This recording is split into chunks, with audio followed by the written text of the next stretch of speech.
dans les WhatsApp. Pour ceux qui ne savent pas, vous pouvez autrement envoyer par chèque à l'adresse de l'église ou plutôt à celle du trésorier, donc mon père, Christian Chavert. Et on remettra tout cela pour que ça soit compté. On va prendre ce chant qui dit « Car Dieu nous aime, rien n'est secret. Tous nos problèmes, il les connaît. »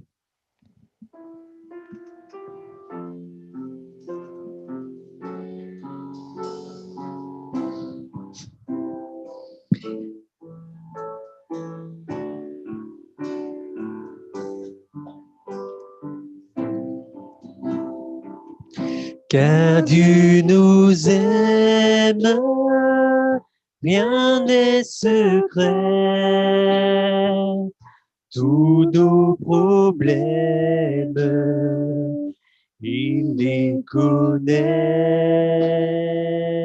Il nous appelle, les bras ouverts, pour nous rebelles.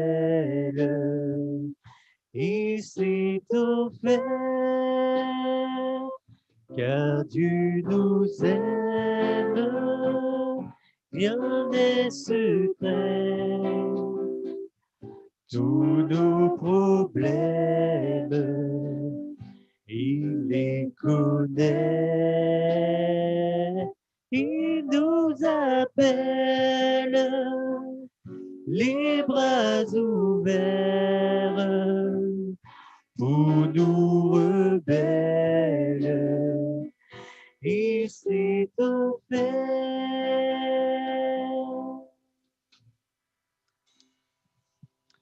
Mon frère Georges, tu veux bien prier pour que le Seigneur nous bénisse à l'écoute de sa parole?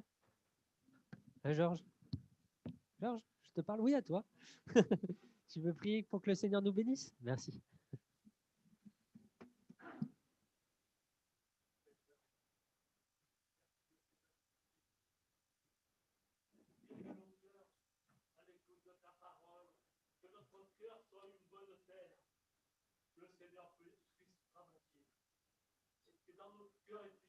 La semence de ta parole et que ta parole germe et grandisse dans nos cœurs.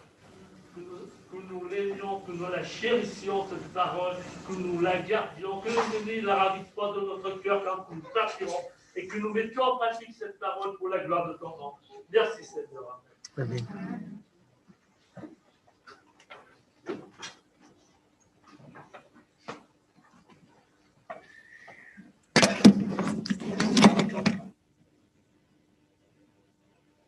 Les frères et sœurs et tous ceux qui nous visitent, vous qui êtes en ligne, vous qui êtes ici sur place. Ce matin, je partageais une pensée de la parole de Dieu d'un nouveau départ.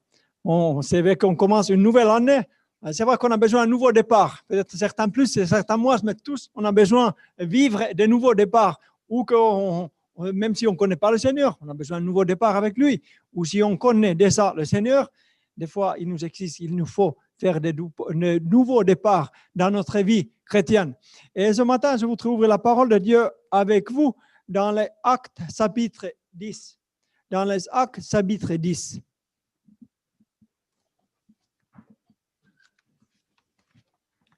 Et désolé, la lecture va être un peu longue, donc on va lire presque le chapitre entier. On va commencer donc le premier verset. Si on peut. Ah, merci. Son nom, vous pouvez suivre aussi par l'écran. Il y avait à Césarée un homme nommé Corneille, centenier dans la cohorte dite italienne. Cet homme était pieux et craignait Dieu avec toute sa maison. Il faisait beaucoup d'aumônes au peuple et priait Dieu continuellement. Vers la 9e heure du jour, il vit clairement dans une vision un ange de Dieu qui entra chez lui et lui dit « Corneille ». Les regards fixés sur lui et saisi d'effroi, il répondit « Qu'est-ce, Seigneur ?» Et l'ange lui dit « Tes prières et tes aumônes sont montées devant Dieu et il s'en est souvenu. Envoie maintenant des hommes à Joppé et fais venir Simon, surnommé Pierre. Il est logé chez un certain Simon corroyeur, dont la maison est près de la mer. » Dès que l'ange qui lui avait parlé fut parti, Corneille appela 2 de ses serviteurs et un soldat pieux d'entre ceux qui étaient attachés à sa personne. Et après leur avoir tout raconté, il les envoya à Joppé. Le lendemain, comme ils étaient en route et qu'ils approchaient de la ville, Pierre monta sur le toit vers le 6e heure pour prier. Il eut faim et il voulut manger. Pendant qu'on lui préparait à manger, il tomba en extase. Il vit le ciel ouvert et un objet semblable à une grande nappe attachée par les 4 coins, qui descendait et s'abaissait vers la terre, et où se trouvaient tous les quadrupèdes et les reptiles de la terre et les oiseaux du ciel.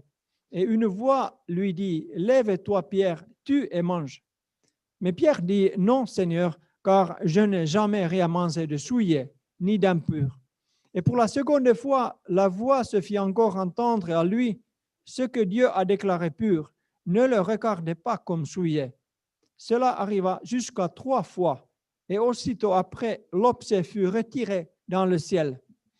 Tandis que Pierre ne savait en lui-même que penser du sens de la vision qu'il avait eue. Voici, les hommes envoyés par Corneille s'étant mis en quête de la maison de Simon, se présentèrent à la porte et demandèrent à haute voix si c'était là que logeait Simon, surnommé Pierre. Et comme Pierre réfléchissait à la vision, l'Esprit lui dit, « Voici 3 hommes te demandent, lève-toi, descends et pars avec eux sans hésiter, car c'est moi qui les ai envoyés. » Pierre donc descendit et il dit à ces hommes, « Voici, je suis celui que vous cherchez. Quel est le motif qui vous amène? » Ils répondirent, « Corneille, centenier, homme juste et craignant Dieu, et de qui toute la nation des Juifs rend un bon témoignage, a été divinement averti par un saint ange de te faire venir dans sa maison et d'entendre tes paroles. » Pierre donc les fit entrer et les logea. Le lendemain, il se leva et partit avec eux. Quelques-uns des frères de Joppé l'accompagnèrent. Ils arrivèrent à Césarée le jour suivant. Corneille les attendait et avait invité ses parents et ses amis intimes. Lorsque Pierre entra, Corneille, qui était allé au-devant de lui, tomba à ses pieds et se prosterna. Mais Pierre le releva en disant, « Lève-toi, moi aussi, je suis un homme. » En conversant avec lui, il entra et trouva beaucoup de personnes réunies. « Vous savez, leur dit-il, qu'il est défendu à un juif de se lier avec un étranger ou d'entrer chez lui. Mais Dieu m'a appris à ne regarder aucun homme comme souillé et impur. C'est pourquoi je n'ai pas eu d'objection à venir, puisque vous m'avez appelé, et je vous demande donc pour quel motif vous m'avez envoyé chercher. » Corneille dit, « Il y a 4 jours, à cette heure-ci, je priais dans ma maison, à la 9e heure, et voici un homme vêtu d'un habit éclatant se présenta devant moi et dit, « Corneille, ta prière a été exaucée, et Dieu s'est souvenu de tes aumônes. Envoie donc quelqu'un à Joppé et fais venir Simon, surnommé Pierre. Il est logé dans la maison de Simon, corroyeur, près de la mer. Aussitôt, j'ai envoyé quelqu'un vers toi, et tu as bien fait de venir. Maintenant, donc, nous sommes tous devant Dieu pour entendre tout ce que le Seigneur t'a ordonné de nous dire. » Alors Pierre, ouvrant la bouche, dit, « En vérité, je reconnais que Dieu ne fait point de favoritisme, mais qu'en toute nation, celui qui le craint et qui pratique la justice, lui est agréable. Il a envoyé la parole aux fils d'Israël en leur annonçant la paix par Jésus-Christ, qui est le Seigneur de tous. Vous savez ce qui est arrivé dans toute la Judée après avoir commencé en Galilée, à la suite du baptême que Jean a prêché. Vous savez comment Dieu a oint du Saint-Esprit et de force Jésus de Nazareth, qui allait de lieu en lieu, faisant du bien et guérissant tous ceux qui étaient sous l'empire du diable, car Dieu était avec lui. Nous sommes témoins de tout ce qu'il a fait dans le pays des Juifs et à Jérusalem.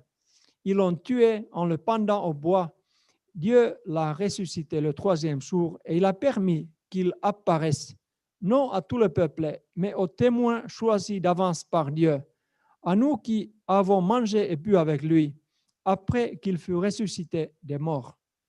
Et Jésus nous a ordonné de prêcher au peuple et d'attester que c'est lui qui a été établi par Dieu juste des vivants et des morts. Tous les prophètes rendent de lui le témoignage que quiconque croit en lui reçoit par son nom le pardon des péchés. Comme Pierre prononçait encore ces mots, le Saint-Esprit descendit sur tous ceux qui écoutaient la parole. Tous les fidèles circoncis qui étaient venus avec Pierre furent étonnés de ce que le don du Saint-Esprit était aussi répandu sur les païens, car ils les entendaient parler en langue et glorifier Dieu. Amen. Gloire à Dieu. C'était une belle histoire et une belle préparation. On voit que si vous avez bien entendu, bien suivi, Dieu était présent dans cette situation. Dieu a pu aussi poser sa main. Il a dû envoyer des anges et il y avait des mots forts. Et ce qui me bénit, quand Corneille, il avait eu la vision, il a un petit mot, il a marqué aussitôt. Il n'a pas réfléchi, il n'a pas tardé. C'était un militaire, Corneille, un militaire qui avait l'habitude ordonner de comment mettre en pratique des ordonnances. Il n'a pas attendu. Quand il y a une ordre d'une autorité supérieure, il le met tout de suite en application. Aussitôt, il faisait ce qu'il savait devenir de son supérieur. Et il craignait Dieu. C'est vrai que cet homme était certainement un citoyen romain. Il était un responsable d'une centaine de personnes venant d'Italie, donc où est le Rome. C'est vraiment le capital, venant de la métropole, on pourrait dire, de l'Empire romain. Et ces gens, en supérieur, ils devaient être bien positionnés à une autre autorité. Et ils servaient parmi le peuple juif, parmi le peuple qui connaissait le Dieu d'Abraham, le seul vrai Dieu. Et ce peuple juif rendait de lui un bon témoignage. C'est un homme de foi.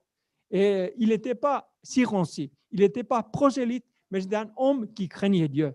Et l'apôtre Paul dit que ce n'est pas celui qui est juif qui l'est extérieurement, mais celui qui est l'intérieurement. Celui qui met en application le commandement de Dieu, c'est celui qui est vrai juif. Et on peut dire que cet homme, ce militaire, chef de 100 personnes, il était certainement un homme juif intérieurement. Aux yeux de Dieu, il était même écrit qu'il était agréable à Dieu. Et il faisait des aumônes, et Dieu s'est souvenu de ces aumônes. On a lu plusieurs fois, au temps de Moïse, au temps de l'apôtre Paul, comme Dieu s'est souvenu. Chaque fois que Dieu s'est souvenu de quelque chose, il a agi. Il n'a pas juste passé une idée de la tête. Il s'est souvenu, non. Quand il s'est souvenu, il a agi. Et quand il s'est souvenu, il a mis en action un plan. Et il est marqué aussi que cet homme était juste. Certainement, cet homme n'était pas juste devant Dieu, Corneille, mais il était juste devant les hommes. Selon la mesure des hommes, il était juste. Il pratiquait la justice, il faisait comme il faut faire. Mais ça ne rend pas un homme juste devant Dieu. Faire ce qu'il faut faire, ça ne rend pas un homme, une femme juste devant Dieu. Pour se rendre juste devant Dieu, il fallait entendre la bonne nouvelle de Jésus et il fallait y croire. Ce qui justifie l'homme, c'est la foi en Jésus-Christ. Et puis la repentance, dont cet homme était déjà un homme qui craignait Dieu, et il n'y avait pas de problème dans ce sens.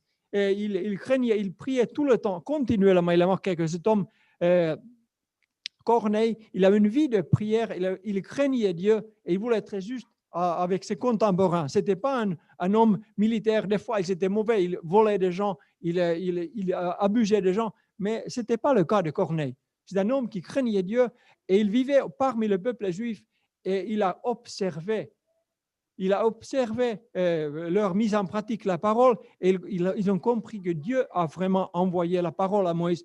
Et il a créé une alliance avec le peuple des Juifs, et par crainte de Dieu, ils se mettaient à adorer ce Dieu.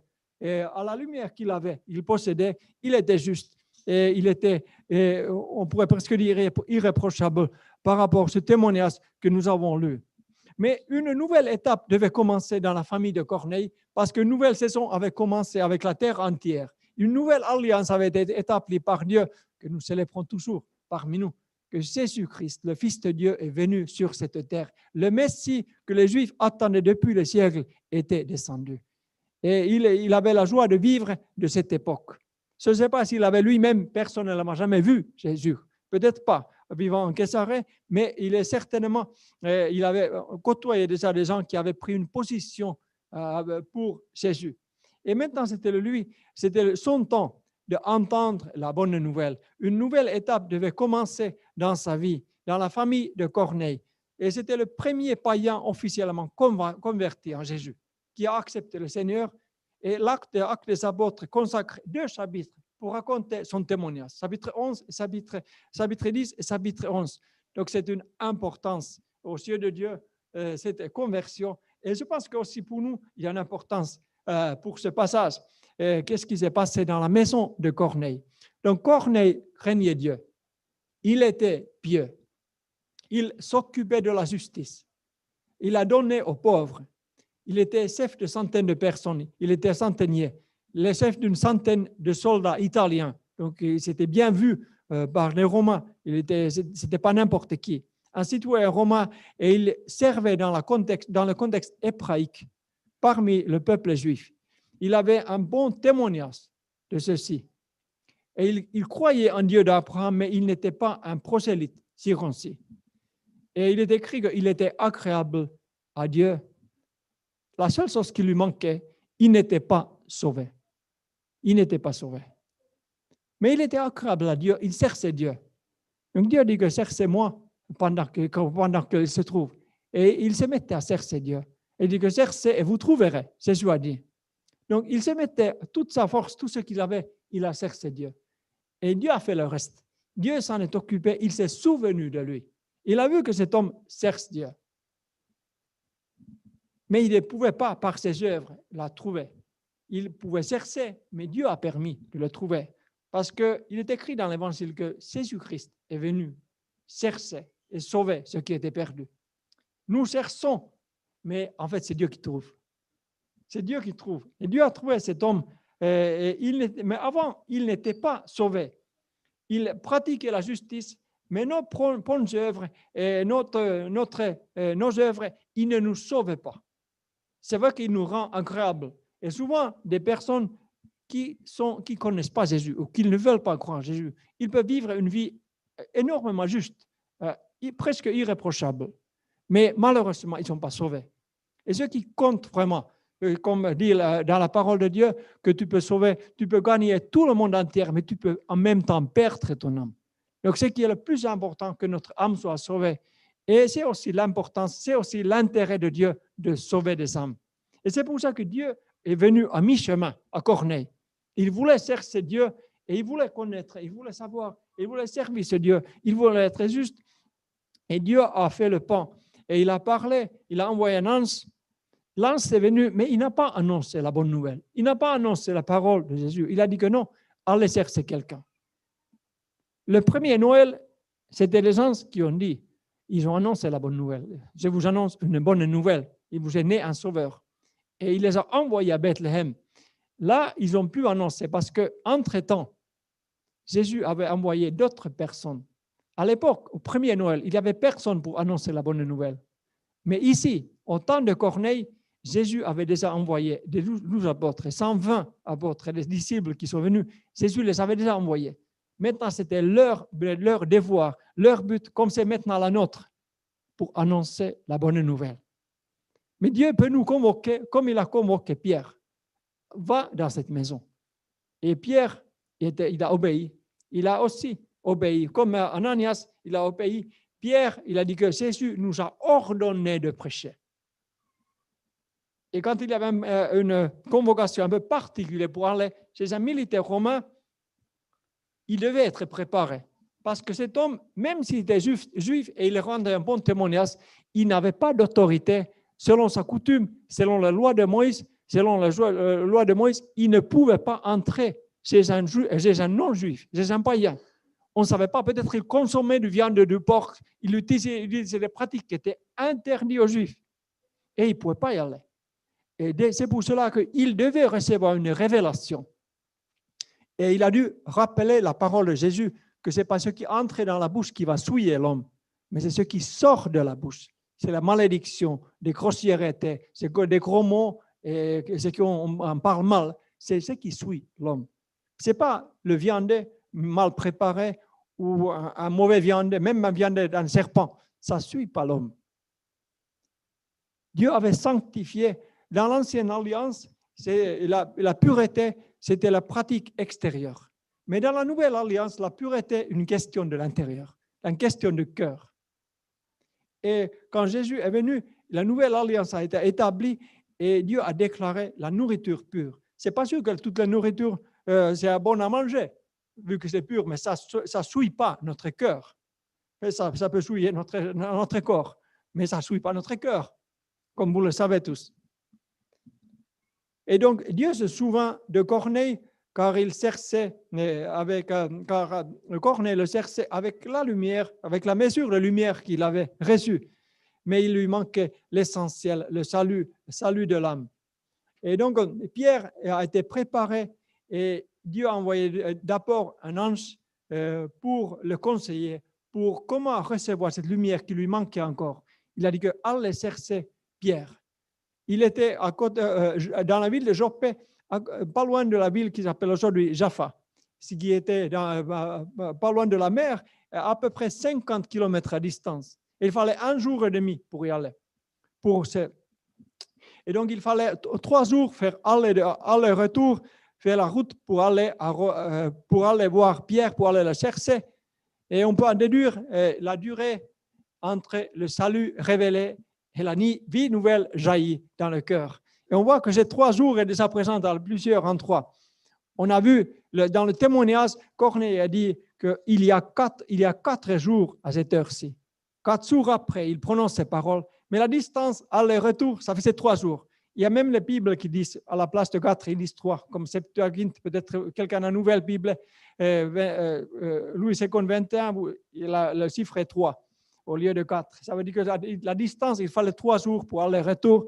Et c'est pour ça que dans certaines traductions, il a marqué le 3. Mais là, en tout cas, salut a été révélé. Et 3 jours après, la nouvelle vie a jailli dans la maison de Corneille. Et on voit aussi dans l'Ancien Testament, les prophètes disent cela. Le prophète Osée, par exemple, dit qu'il nous rentre à la vie dans 2 jours. Le 3e jour, il nous relèvera et nous vivrons devant lui. Et il a parlé aussi qu'un Seigneur Jésus, le salut était révélé quand Jésus était sur la croix. Il a dit que tout est accompli. Tout est accompli. Il était cloué sur une croix et la voile du temple s'est déchirée en 2. Et Jésus était mis dans un tombeau. Salut était déjà, prix était payé. Le salut était préparé complètement. Mais la nouvelle vie, la vie de résurrection n'avait pas encore été manifestée. 3 jours après, la nouvelle vie a jailli. Le pierre a été roulé et Jésus est sorti par la puissance de Dieu du tombeau. Et il n'est jamais plus rentré dans ce tombeau. Il est vivant aujourd'hui. 3e jour, ce même phénomène se produit dans la vie de Corneille.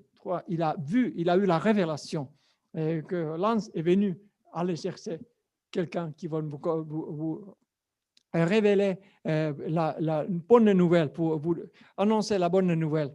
Et dans la maison de Corneille, se produit justement, c'était une résurrection. Comme l'apôtre Paul dit que vous avez été ressuscité avec Christ. Quand vous avez reçu la vie nouvelle, quand vous êtes né de nouveau, vous êtes ressuscité avec Christ. Votre ancienne vie est morte et on l'a enterré dans les eaux du baptême. Et la nouvelle vie a jailli. Et on vit que celui qui c'est en Jésus-Christ, il est une nouvelle créature. Les choses anciennes sont passées, tout est devenu nouvelle, dit la parole de Dieu. Alléluia. C'est parce que vous pouvez dire ainsi, si vous avez vécu cela, vous êtes heureux et vous dites que oui, c'est vrai, Seigneur, la nouvelle vie a jailli à moi et je veux vivre selon la nouvelle homme. Donc, mais avant de vivre selon le nouvel homme, il faut que la nouvelle homme soit née, bien sûr, par la puissance de l'Esprit de Dieu. Et quand Jésus était sur la croix, on a vu, il a passé par ce même chemin, il est 3 jours dans le tombeau, même même avant sa mort, il était parfait, il n'était pas besoin de mourir, mais il est mort pour nous.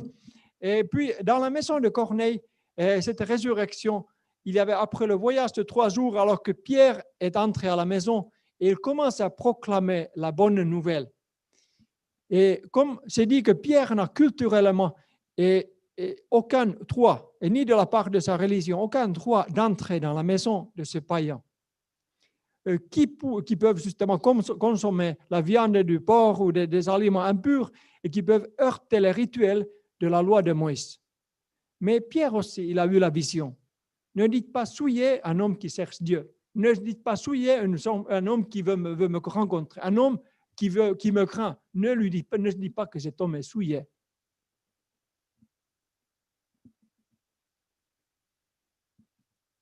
Et Dieu voulait le purifier, cet homme, encore par la foi en Jésus.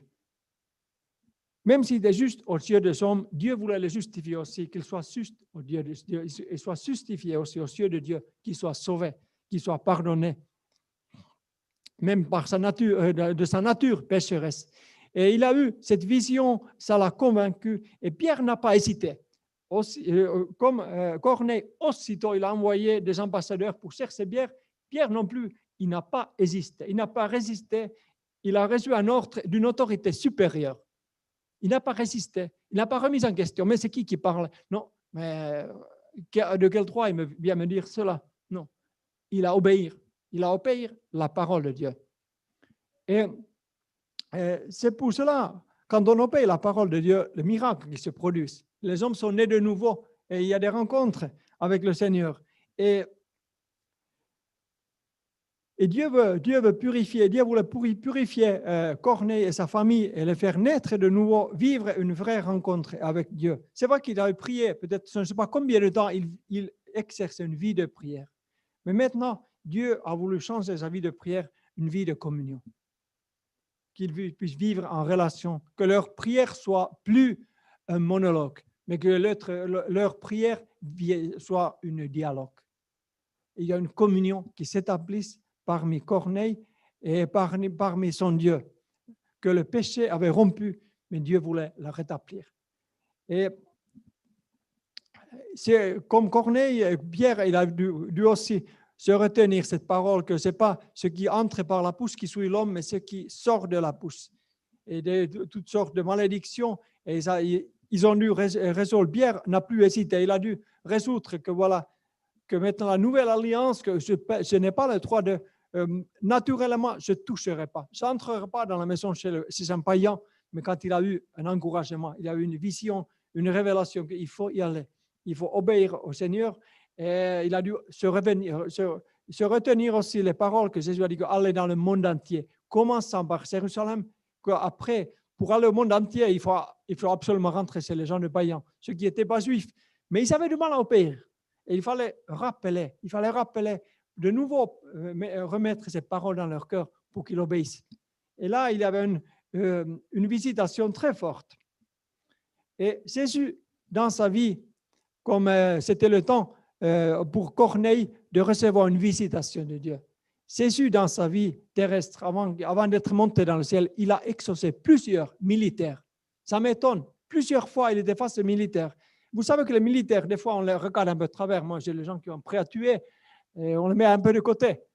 Ils sont des gens dangereux, peut-être violents. Mais Jésus a exaucé plusieurs militaires. Et je pense qu'il continue de le faire.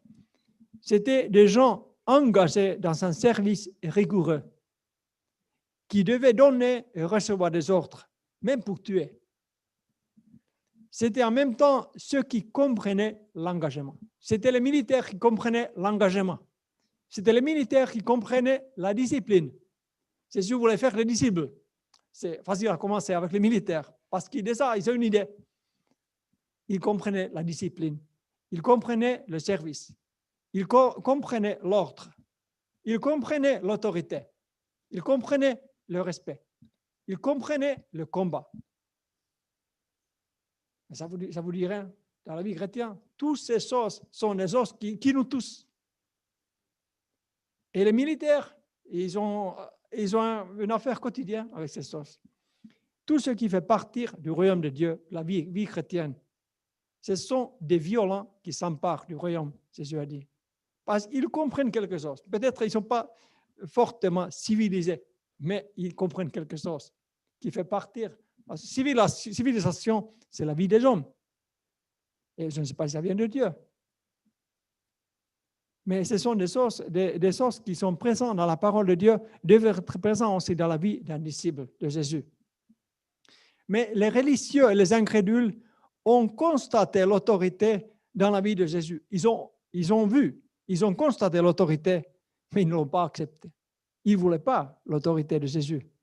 Et par contre, ils ont posé la question, mais par quelle autorité fais-tu ces choses? Car Jésus a répondu plusieurs fois, quel miracle fais-tu afin que nous croyions? Jésus a fait, il a répété, il a fait et refait des miracles. Et finalement, il leur a dit qu'il n'y aura plus de miracle sauf celui de Jonas. Jonas était 3 jours dans le ventre d'un poisson. Et après, il est ressuscité. Par le miracle, la poisson l'a fait vomir sur une terre. Et donc, Jonas est sorti, comme Corneille aussi, 3 jours après. On pourrait dire qu'il était dans un ventre d'un poisson, dans le sens qu'en attendant, ils n'étaient pas encore sauvés. La nouvelle vie n'avait pas encore manifesté. Et Jonas, le miracle de Corneille s'attendait. Et Dieu avait commencé à agir dans sa vie. Il était aussi un militaire. Il comprenait tous ces services. Il comprenait. Et il a dit que quand il a reçu un ordre, il a compris qu'il a une autorité supérieure. Et il y avait une autorité inférieure aussi. L'autorité supérieure dit d'aller chercher aussitôt. Il a mis en application. Il n'a pas posé la question sur l'autorité. Il n'a pas demandé, quel droit de me parler. Non. Quand il comprenait qu'il y a une autorité supérieure, il n'a pas réfléchi. Pourtant, nous, des fois, nous réfléchissons beaucoup.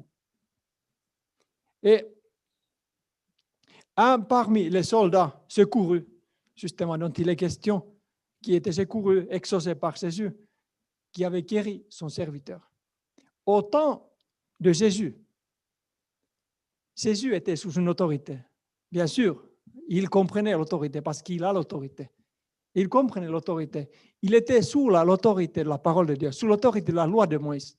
Il est venu servir les Juifs. Il ne pouvait pas dépasser la loi de Moïse que Dieu avait donnée à Moïse. Il devait servir dans le cadre de la loi. Et il est venu servir les Juifs, le peuple juif. Et le Père l'a envoyé avec son autorité. Et il était soumis au Père. Mais il y avait aussi une autorité que Jésus était supérieur. Jésus avait l'autorité sur plusieurs choses. Et un soldat romain encore, il a reconnu l'autorité de Jésus. Il n'a pas remis en question. Quand Jésus, il est venu voir Jésus parce que son serviteur était malade et il avait pitié de son serviteur qui lui était soumis. Mais il avait pitié, il voulait son bien. Et seul qui reconnaissait qu'il pouvait l'aider, c'était Jésus. Il a reconnu qu'il a l'autorité sur la maladie. Il est venu voir l'officier, répondit Matthieu chapitre 8, verset 8, « Seigneur, je ne suis pas digne que tu entres sous mon toit, mais dis seulement un mot et mon serviteur sera guéri. » Je ne sais pas si vous observez une autorité, un respect dans ces paroles. Il a compris et il continue. Il dit qu'en effet, moi aussi, je suis un homme soumis à des supérieurs. Il y a des gens au-dessus de lui. Et c'est des soldats sous mes ordres. Ils comprenaient l'autorité. Ils comprennent la soumission. Et c'est des soldats sous mes ordres. Et je dis à l'un, pars. Et il part. Et un autre, vient. Et il vient.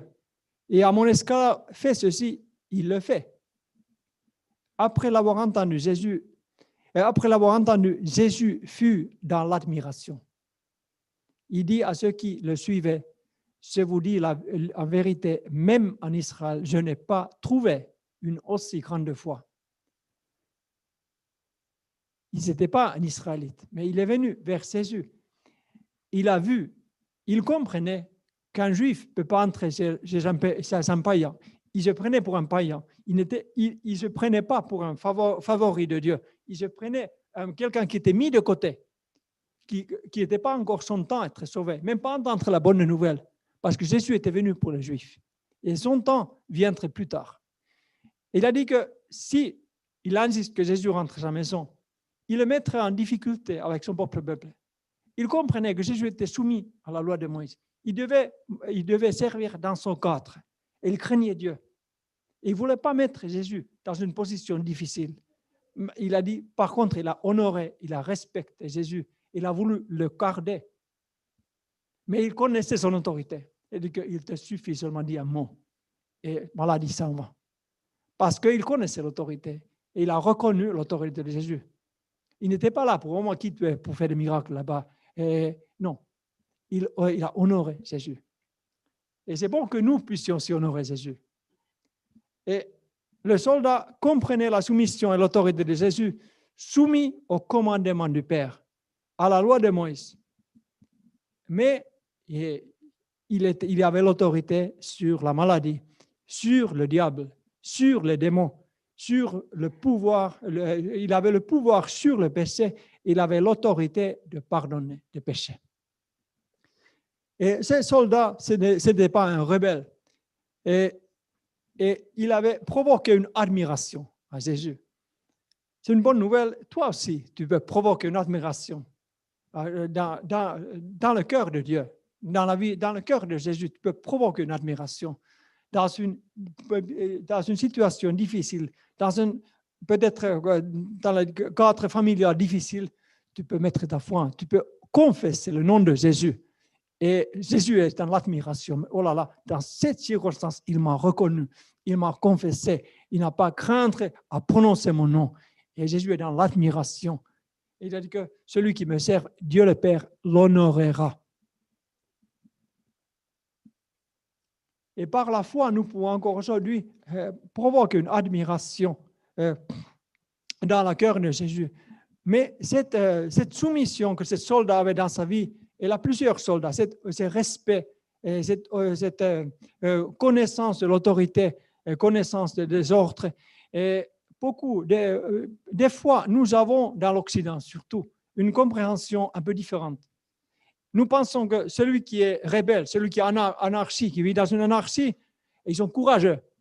Parce qu'il ose opposer l'autorité, il oppose opposer ses profs, ils osent opposer la police, ils osent lever le poing contre tout le monde. Il est courageux.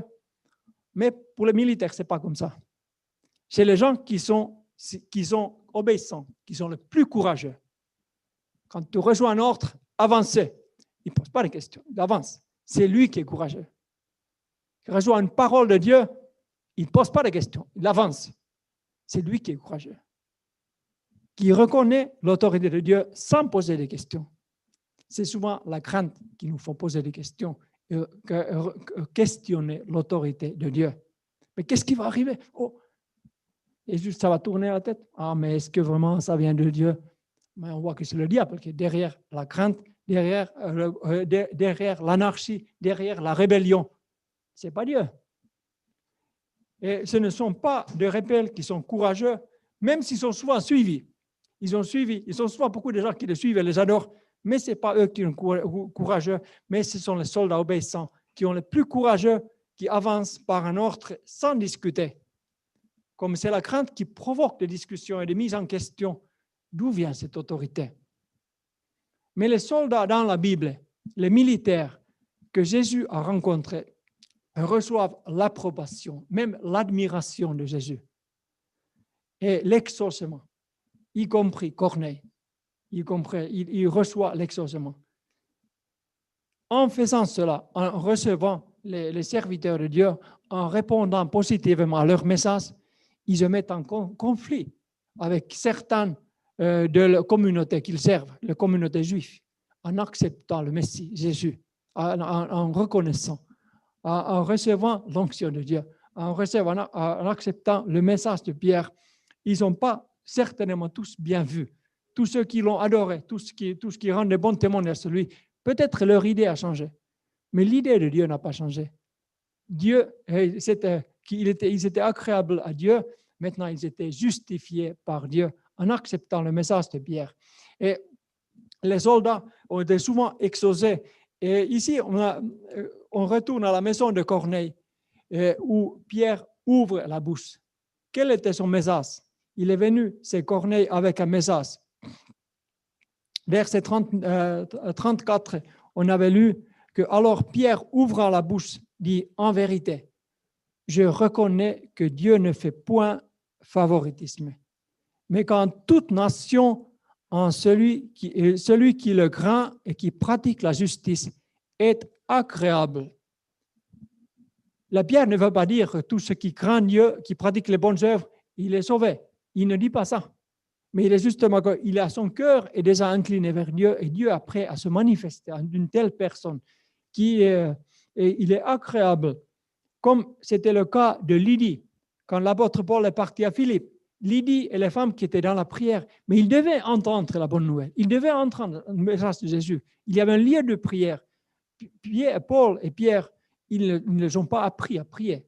Ils savaient, ils se tenaient constamment dans la prière, dans le lieu de prière. Mais le problème est qu'il n'y avait pas une communion. Ils craignaient Dieu sans le connaître. Et juste, ils devaient entendre la bonne nouvelle de Jésus. Sur le pardon de Dieu qui a changé leur conscience, qui a changé leur cœur, et ils ont pu approcher d'une façon différente. Par l'Esprit de Dieu, ils ont commencé à prier. Et donc, Pierre, il a prononcé ces paroles et il commence à parler du témoignage. Et il ne dit pas des choses très grandioses, il dit que nous sommes témoins. Nous avons donc vu ce qui s'est passé sous nos yeux. Nous sommes témoins de tout ce qu'il a fait dans le pays des Juifs et à Jérusalem. Ils l'ont tué en le pendant au bois. Dieu l'a ressuscité le 3e jour et il a permis qu'il apparaisse, non à tout le peuple, mais aux témoins choisis d'avance par Dieu, à nous qui avons mangé et bu avec lui, et après qu'il fut ressuscité des morts. Tout ça, ce n'est pas une grosse théologie, c'est ce que Pierre avait vu à ses yeux, qu'il avait vécu. Et les paroles fortes, et Jésus nous a ordonné de prêcher. Pierre était toujours sous l'autorité de Jésus. Ce n'était pas son idée de commencer à prêcher. Jésus lui a donné, il avait donné un ordre. Ils ont accepté son autorité dans leur vie. Les disciples, Pierre, Jean et les autres, ils ont accepté l'autorité de Jésus sur leur vie. Et Jésus les a ordonnés. Il a dit que moi, on m'a donné tout le pouvoir, m'a été donné. Moi, j'ai toute autorité. Maintenant, vous allez. Il a accepté. Ils ont allé. Et ils continuaient d'aller. Et Dieu pourrait les diriger parce qu'ils ont accepté l'autorité de Jésus dans leur vie. Dieu, des fois, il a du mal à nous conduire si nous n'acceptons pas pleinement son autorité. Nous disons que quand ça me convient, je te suis. Quand ça ne me convient pas, je ne te suis pas. Ce n'était pas cet engagement que Pierre avait fait avec Jésus. Il a dit que l'apôtre Paul, il a dit que nous sommes morts, nous qui croyons, nous sommes morts et nous sommes crucifiés avec Christ. Ça veut dire que ce n'est pas nous qui orientons notre marche chrétienne. Ce n'est pas nous qui choisissons ce que nous disons, mais c'est Jésus, c'est Dieu, c'est son esprit. Et c'est une vie chrétienne que nous puissions arriver à cette décision, que cet engagement, que ce n'est plus moi qui vis, mais c'est Christ qui vit en moi. Et Jésus, qui vivait en Pierre, nous a ordonné de prêcher au peuple et d'attester que c'est lui qui a été établi par Dieu, juste des vivants et des morts. Tous les prophètes rendent de lui le témoignage que quiconque croit en lui reçoit par son nom le pardon des péchés. Il n'y a pas eu d'explication, mais il y a une lumière, il y a une révélation dans le cœur de Corneille. Ce n'est pas par le nombre de paroles, mais juste un simple témoignage de Jésus-Christ, simple témoignage que Dieu avait fait à travers Jésus-Christ. Il dit que pendant que Pierre prononçait encore ces mots, il y avait un ciel qui s'ouvrait. Il y avait une visitation. Le Saint-Esprit est descendu sur tous ceux qui écoutaient la parole. Ces personnes qui étaient accrables à Dieu, qui n'étaient pas encore sauvées, parce qu'ils ne connaissaient pas encore le lien que Dieu avait créé avec l'humanité, le lien avec son Fils Jésus. Dieu avait visité l'humanité par travers son Fils, à travers le Messie. Quand ils ont entendu cela, l'esprit est ouvert, grande ouverte. Et quand leur cœur s'est ouvert, Dieu a déposé quelque chose de nouveau. Un nouveau départ a commencé dans la vie de Corneille, dans la vie de sa maisonnée. Ils ont reçu le pardon de leurs péchés. Ils ont reçu le Saint-Esprit. Et c'est vrai que Pierre et Jean et apôtres, ils ont attendu 10 jours. Et ils ont attendu, ils étaient peut-être jaloux. Mais nous, on était coincés 10 jours pour attendre avant que le Saint-Esprit descende. Mais eux, ils n'ont rien attendu. Ils ont juste entendu les paroles. Et le Saint-Esprit est descendu tout de suite. Ils ont commencé à louer Dieu, à adorer Dieu en d'autres langues. Et il y a eu un nouveau départ dans leur vie. On ne sait pas ce qui s'est passé après. Mais j'imagine que c'est des choses bonnes, des choses glorieuses. Et que je ne sais pas comment ils ont vu, comment ils étaient vus après avec des Juifs. Peut-être les Juifs ont aussi converti. Ce n'est pas possible que même les païens y croient que Dieu a envoyé le Messie. Et ils l'ont reçu. Et cette vie qui était cet homme qui était déjà connu étant juste étant agréable à Dieu, il a reçu la parole de Dieu. Et une nouvelle étape a commencé dans la famille de Corneille, le premier païen converti officiellement à Jésus-Christ. Et après, on ne sait pas. Mais ce qui est bien, les gens, ils n'attendaient rien. Ils n'attendaient pas. Ils attendaient pas. Il n'y avait pas dans leur esprit que maintenant on va bientôt commencer à parler la langue. Ils n'attendaient certainement rien. Ils ne savaient pas. Ils ne savaient même pas quel serait le message de Pierre. Ils ont attentivement écouté les paroles que Pierre a prononcées. Que par son nom, on recevra le pardon de ses péchés. C'est vrai qu'ils étaient connaissants, même s'ils étaient juste agréables aux yeux des hommes, mais certainement il y avait une connaissance que leur vie n'était pas complètement juste devant Dieu, parce qu'ils avaient quand même cette nature adamique qui n'est pas toujours si prêt à aimer des ennemis. Pas toujours, il peut aimer des amis, ceux qui leur parlent bien, quand quelqu'un le parle à travers cette ancienne nature qui révolte. Et je pense que dans la vie de militaire, il y a des occasions que ça peut déborder un peu facilement, même si on est vu juste. Et il devait être connaissant de cette ancienne nature qui devait être changée. Et quand il a entendu le pardon de péché, ça lui a fait chaud au cœur. Il a dit que oui, c'est ça que je veux, c'est ça qu'il me faut. Quand il a ouvert son cœur avec toute sa maisonnée, voilà, leur péché était pardonné. Et quand le péché est pardonné, quand mon cœur est nettoyé, quand je me suis engagé avec cette bonne nouvelle, le Saint-Esprit descend. Saint-Esprit descend et le rend témoin de Christ. Et il y avait quelque chose de beau dans leur vie. Et cette attente, ils ne savaient pas quoi attendre. 3 jours, ils ont attendu Pierre, mais ça valait la peine. 3 jours, ils ont entendu la bonne nouvelle et tout de suite, Dieu les avait visités par le Saint-Esprit. Et ils ont devenu une nouvelle création et ils ont devenu la première famille convertie païenne. Mais ce n'est pas les derniers. Aujourd'hui, il y a encore des gens qui doivent convertir. Et aujourd'hui, il y a encore des Corneilles qui attendent la bonne nouvelle. Et aujourd'hui, il y a encore des gens qui ont besoin d'être baptisés du Saint-Esprit. Comme Corneille, il a reçu sans attendre. Mais il ne savait pas ce qui allait se produire. C'est pour ça que tout à l'heure, pendant la jeûne et prière, 12h30, on va se mettre devant la face de Dieu. Comme Corneille se mettait devant Pierre, on se met devant Dieu. On dit que Seigneur, moi, si j'ai besoin de me réengager avec toi, j'ai besoin d'être une visitation, j'ai besoin vraiment que ton Saint-Esprit descende sur ma vie et me baptise complètement, ou que ce soit pour la première fois ou énième fois, j'ai besoin d'être revisité par le Saint-Esprit. Parce que nouvelle année, j'ai besoin d'une nouvelle visitation de ta part. Et Dieu a promis, voilà, et ceux qui le cherchent, ils le trouvent. Et cherchez-moi, et Jésus a dit que celui qui a soif, qu'il vienne à moi. Et je vous donnerai de l'eau vive. Et on va mettre en application. Donc tout à l'heure, après ce culte, on va prendre un temps de prière pendant 1 heure. On cherche Dieu ensemble. Mais on va prier ensemble, on va prier. Et on va se mettre devant la face de Dieu encore à la fin de cette culte. Comme tout simplement, que Corneille se mettait à écouter et que la parole de Dieu est sortie, que la parole de Dieu était reçue. Dieu a visité, Dieu a fait une visitation. Il est descendu par le Saint-Esprit.